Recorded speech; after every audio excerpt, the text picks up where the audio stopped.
আপনি মুজিব কোট পড়লেন কেন? আমি মুজিব কোট পড়লাম এই জন্য যে আমি আওয়ামী লীগ।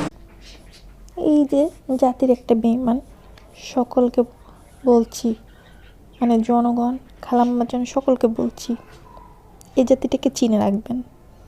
কারণ এই কখন যে কোন মুখোশের আড়ালে কোন বেঈমান বসে থাকে এটা কিন্তু আমরা কেউ জানি না।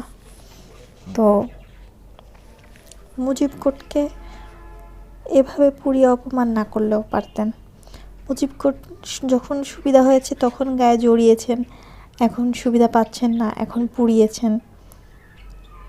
এটাকে আপনার জ্ঞানের অজ্ঞতা বলবো, নাকি জাতির বেঈমানি? আসলে আপনি জাতির বেঈমান। এটাকেই বলে মীর জাফর। মীর জাফররাই একমাত্র দলের সাথে বেঈমানি করে। এতদিন দল করেছেন অথচ একটু সহ্য করতে পারলেন না? আমি কোনো দল করি